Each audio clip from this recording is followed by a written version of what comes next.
Damai sejahtera Allah yang melampaui segala akal, itulah yang menguasai hati dan pikiran saudara di dalam Kristus Yesus Tuhan kita. Amin. Saudara yang terkasih, selamat hari Minggu. Doa dan harapan saya, saudara dalam keadaan sehat, kuat, dan tetap semangat. Firman Tuhan bagi kita pada minggu yang keempat setelah Epifanias pada hari ini tertulis di dalam kitab Yeremia pasal yang pertama ayat yang keempat sampai ayat yang ke-10. Demikian bunyinya. Firman Tuhan datang kepadaku, bunyinya. Sebelum aku membentuk engkau dalam rahim ibumu, aku telah mengenal engkau. Dan sebelum engkau keluar dari kandungan, aku telah menguduskan engkau. Aku telah menetapkan engkau menjadi nabi bagi bangsa-bangsa. Maka aku menjawab, "Ah Tuhan Allah, sesungguhnya aku tidak pandai berbicara, sebab aku ini masih muda." Tetapi Tuhan berfirman kepadaku, "Janganlah katakan aku ini masih muda, tetapi kepada siapapun engkau kuutus, haruslah engkau pergi. Dan apapun yang kuperintahkan kepadamu, haruslah kau sampaikan. Janganlah takut kepada mereka, sebab aku menyertai engkau untuk melepaskan engkau." Demikianlah firman Tuhan. Lalu Tuhan mengulurkan tangannya dan menjamah mulutku. Tuhan berfirman kepadaku, "Sesungguhnya aku menaruh perkataan-perkataanku ke dalam mulutmu. Ketahuilah, pada hari ini aku mengangkat engkau atas bangsa-bangsa dan atas kerajaan-kerajaan untuk mencabut dan merobohkan, untuk membinasakan dan meruntuhkan, untuk membangun dan menanam." Demikian pembacaan firman Tuhan. Hati manusia memikir-mikirkan jalannya, tetapi Tuhanlah yang menentukan arah langkahnya. Dalam bahasa Batak Toba dikatakan, rohani jolma marsakap dalanna alai jahobado patotu lakana. Ayat terkenal dari kitab Amsal ini sering dijadikan nasihat khususnya bagi orang muda yang memiliki cita-cita dan ambisi yang tinggi. Nasihat ini mengingatkan, ia memiliki ambisi dan cita-cita sah-sah saja. Namun kita harus tetap ingat bahwa ada Tuhan yang berkuasa dan yang menentukan yang terbaik dalam hidup kita ini. Hal ini bukanlah mau mendelegitimasi atau menafikan hak, ambisi, dan cita-cita pribadi untuk menjadi seseorang atau untuk mendapatkan peran tertentu selama hidup di dunia ini. Sama sekali tidak. Namun kenyataan dalam hidup banyak orang sangat sering apa yang dia gapai tidak sesuai dengan apa yang dia cita-citakan. Apa yang dia dapatkan tidak sesuai dengan bayangan masa muda. Apakah saudara sekarang hidup sesuai dengan cita-cita di masa muda saudara? Belum lama ini seorang teman bercerita bahwa semasa muda dia bercita-cita menjadi seseorang yang memiliki pekerjaan terpandang di negeri ini dengan pakaian dinas yang khas, tipikal impian banyak kaula muda. Setelah tamat SMA, dengan bantuan orang tua, dan orang-orang dekat yang bisa diandalkan, dia berupaya keras untuk menggapai impiannya. Tetapi apa boleh dikata, setelah menempuh berbagai jalur, akhirnya dia gagal. Dia tidak mencapai cita-citanya. Sempat frustrasi dalam waktu yang relatif lama. Dia mencoba melupakan cita-cita masa lalu. Dia melakukan pekerjaan apa saja yang bisa menghasilkan uang. Dia mulai dengan menjadi sopir angkot. Itu berlangsung cukup lama. Dia juga mencoba melakukan bisnis kecil-kecilan. Dari situ, hidupnya mulai membaik dan mulai berkembang. Perekonomiannya semakin bagus. Status sosial semakin meningkat. Dan dia memiliki keluarga yang cukup bahagia. Akhirnya sekarang dia berkata, syukurlah cita-cita masa muda saya itu tidak tercapai. Pengalaman ini tidak bisa kita jadikan acuan dalam menjalani hidup. Sekalipun banyak orang yang mengalami hal yang serupa. Mungkin saudara memiliki pengalaman serupa atau pernah memiliki pengalaman yang mirip dengan kisah tersebut. Kita harus tetap mendukung kaum muda dengan cita-cita luhur di hatinya. Justru kita harus mendorong para pemuda untuk memiliki cita-cita yang jelas dalam hidupnya. Seperti kata-kata bijak dari Presiden pertama kita, Insinyur Soekarno. Gantungkanlah cita-citamu setinggi bintang di langit. Sekarang, dalam nats hari ini, kepada kita ditunjukkan bahwa Nabi Yeremia tidak pernah terpikir bahwa dia akan menjadi seorang nabi, menjadi seorang pengkhotbah, atau menjadi seorang hamba Tuhan.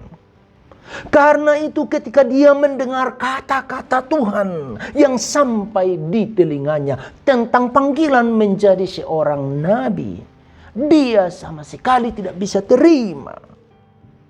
Dia terkejut. Bahkan dia memprotes dan katanya, Tuhan Allah, sesungguhnya aku tidak pandai berbicara sebab aku ini masih muda. Yeremia mencoba menafikan dan mendelegitimasi kata-kata Tuhan yang dia dengar. Mungkin dia memiliki cita-cita dan ambisi yang lain dalam hidupnya. Mungkin dia tidak pernah terpikir menjadi seorang nabi dan hamba Tuhan. Mungkin dia merasa dirinya tidak pantas. Atau mungkin dia melihat peran nabi itu bukanlah sesuatu yang dia dambakan dalam hidupnya. Sikap dan perkataan Yeremia ini adalah wajar dan sangat manusiawi. Tetapi sesungguhnya di benak Tuhan telah ada jalan dan rencana besar tentang Yeremia. Rancanganku bukanlah rancanganmu, dan jalanmu bukanlah jalanku. Demikian dalam Yesaya 55 ayat 8. Tuhan menegaskan bahwa sejak dahulu kala, sebelum Yeremia menyadarinya, bahkan sebelum dia lahir di dunia ini, Allah telah memutuskan dan menetapkan akan jadi apa Yeremia nantinya. Dia akan menjadi nabi yang akan bernubuat atas nama Tuhan bagi bangsa-bangsa. Dan dalam panggilan Yeremia jelas ditunjukkan bahwa Allah telah merencanakan, merancang dan menentukan hidup Yeremia jauh-jauh hari, jauh sebelum dia lahir. Dalam istilah teologi itu disebut dengan predestinasi. Sebelum aku membentuk engkau, aku telah mengenal engkau. Dan sebelum engkau keluar dari kandungan, aku telah menguduskan engkau. Aku telah menetapkan engkau menjadi nabi bagi bangsa-bangsa. Apakah ini berarti bahwa Yeremia tidak memiliki kehendak bebas atau keleluasaan untuk memilih apa yang dia anggap baik bagi dirinya dan bagi masa depannya? Bukan demikian. Tetapi firman Tuhan menunjukkan bahwa Tuhan telah memiliki rencana yang jelas, dan dengan kasih-Nya yang tak terhingga, Dia berupaya mewujudkan visinya, rencananya itu. Jadi tidak ada pemaksaan, seakan-akan Yeremia tidak memiliki kehendak bebas, free will, melainkan Allah meyakinkan Yeremia tentang rencana besarnya bagi umatnya dan bagi bangsa-bangsa melalui hidup Yeremia. Yang kedua, sangat jelas bahwa Yeremia sebagai nabi Allah memiliki tugas dan tanggung jawab yang besar, bahkan sangat menentukan nasib banyak orang dan nasib bangsa-bangsa. Aku mengangkat engkau atas bangsa-bangsa dan atas kerajaan-kerajaan untuk mencabut dan merobohkan, untuk membinasakan dan meruntuhkan, untuk membangun dan menanam. Karena itu Allah mengharapkan Yeremia mewujudkan panggilannya bukan dengan terpaksa, melainkan dengan ketaatan dan kesetiaan kepada Tuhan yang berkuasa di atas segalanya. Demi kasih Allah kepada umat Tuhan dan kepada bangsa-bangsa di dunia ini, Tuhan telah memberikan tugas mulia kepada Yeremia untuk pergi diutus untuk melakukan perintah Tuhan. Dalam panggilan ini jelas ditunjukkan bahwa Yeremia memiliki jaminan penyertaan Tuhan. Sebagai seorang hamba yang relatif muda, tentunya banyak pertanyaan dalam hati Yeremia. Dia mungkin memiliki banyak kekhawatiran. Aku masih muda, aku tidak pandai berbicara, aku belum berpengalaman. Mungkin mereka akan menolak aku, bahkan mengancam aku, bahkan membunuh aku. Apa yang harus kukatakan dan kulakukan? Pertanyaan dan kekhawatiran Yeremia adalah hal yang sangat wajar. Dan untuk pertanyaan dan pergumulan yang mungkin muncul di hati Yeremia, Tuhan memberikan jawaban. Jangan takut, sebab aku menyertai engkau. Inilah kabar baik dan kabar sukacita bagi setiap hamba Tuhan, bagi setiap orang yang mau melakukan panggilan Tuhan. Jangan takut, sebab aku menyertai engkau. Sesungguhnya aku menaruh perkataan-perkataanku ke mulutmu. Tuhan yang memanggil dan memilih hambanya, Dia juga yang akan memperlengkapi dan memampukan dia untuk menunaikan tugas mulia itu. Saudaraku, panggilan Yeremia tidak boleh kita generalisasi. Berlaku bagi setiap hamba Tuhan dan bagi setiap umat Tuhan. Yeremia berada pada zaman dan Leben, konteks tertentu, dalam waktu tertentu. Tugas Yeremia itu sangat istimewa untuk menyerukan pertobatan kepada umat yang sudah banyak melakukan dosa, bahkan berbalik dari Tuhan. Menubuatkan penghukuman yang akan datang atas mereka, serta memberikan pengharapan kepada yang menyesali dosanya dan mau berbalik kepada Tuhan. Jika engkau mau kembali, hai Israel, kembalilah kepadaku. Dan jika engkau menjauhkan dewa-dewamu yang menjijikkan, tidak usah engkau melarikan diri dari hadapanku. Jika engkau bersumpah dalam kesetiaan, dalam keadilan, dan dalam kebenaran, maka bangsa-bangsa akan saling memberkati di dalam Dia dan akan bermegah di dalam Dia. Yeremia menerima panggilan Tuhan dengan taat dan setia. Dia melakukan tugas dan tanggung jawab, menyampaikan pesan nabiah Tuhan kepada umatnya dan kepada bangsa-bangsa. Yeremia melakukannya bukan tanpa pergumulan, tetapi juga bukan dengan paksaan. Sebagai hamba Tuhan yang taat dan setia, dia menerima dan melaksanakan panggilannya, mewujudkan rancangan dan rencana Tuhan. Sekalipun kita tidak sama dengan Yeremia, tetapi kita juga memiliki panggilan masing-masing. Itulah yang sering diungkapkan oleh Rick Warren dengan ungkapan purpose driven life. Hidup yang dituntun oleh tujuan. Why am I here on earth? Kenapa saya berada di dunia ini?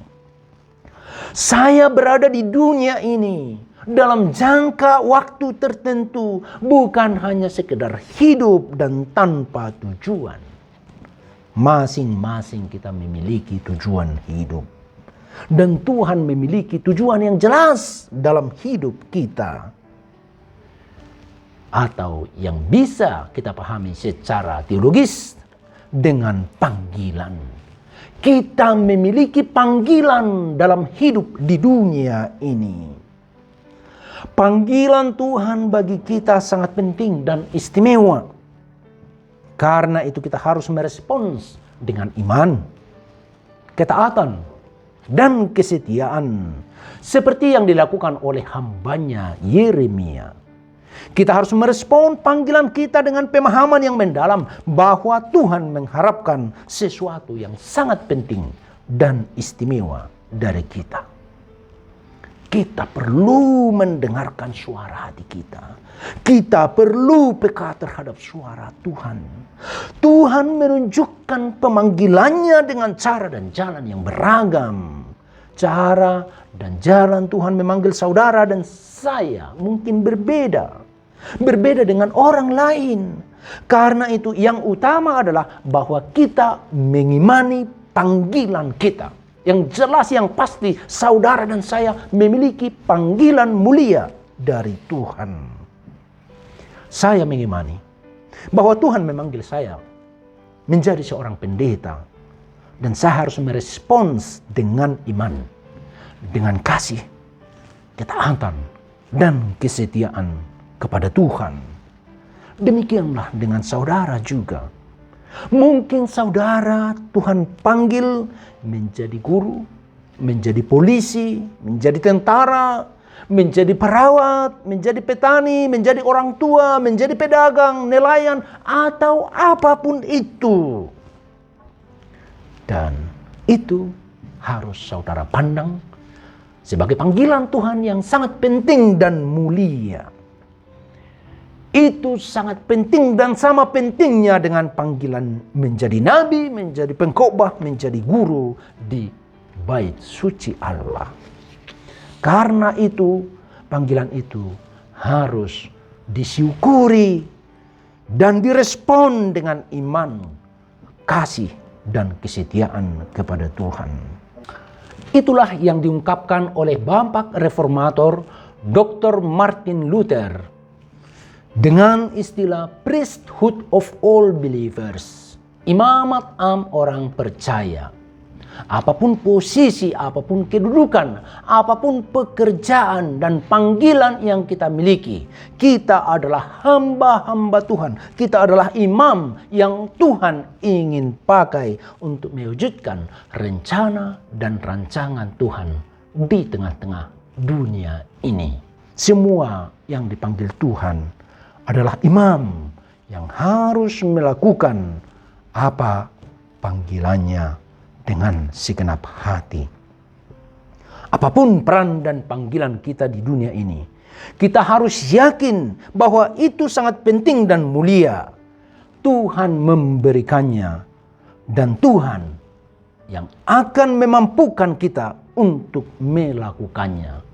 Karena itu kita tidak perlu takut dan khawatir akan apa yang harus kita katakan dan apa yang harus kita lakukan.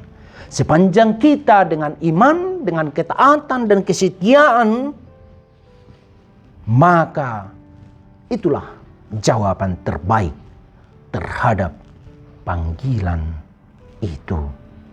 Karena itu sebagai hamba Tuhan yang taat dan setia, berbahagialah melakukan panggilan Tuhan, menyebarkan cinta kasih Allah di tengah-tengah dunia ini. Tuhan memberkati dan menguatkan saudara. Amin, kita berdoa.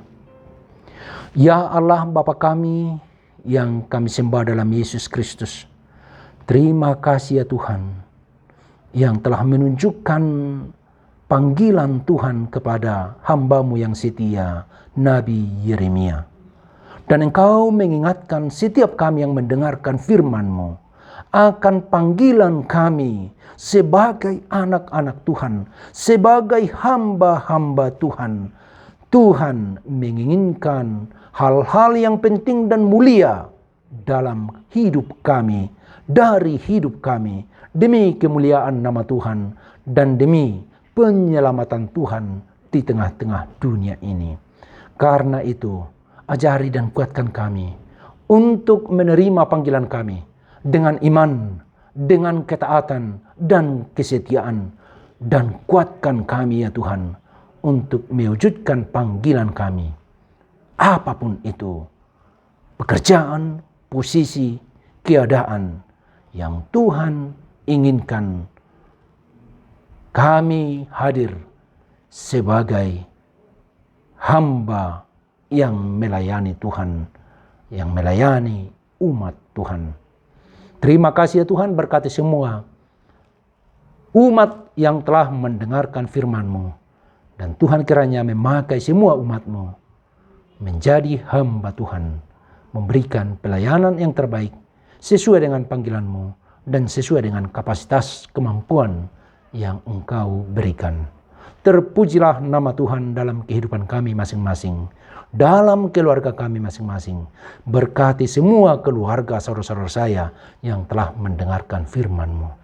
Terima kasih ya Tuhan, dengarkanlah doa yang kami panjatkan hanya dalam nama Putra-Mu yang kudus, Yesus Kristus Juru Selamat kami. Amin. Saudara-saudara yang terkasih, selamat hari Minggu. Kiranya hari ini hari yang penuh sukacita bagi saudara dan keluarga. Horas.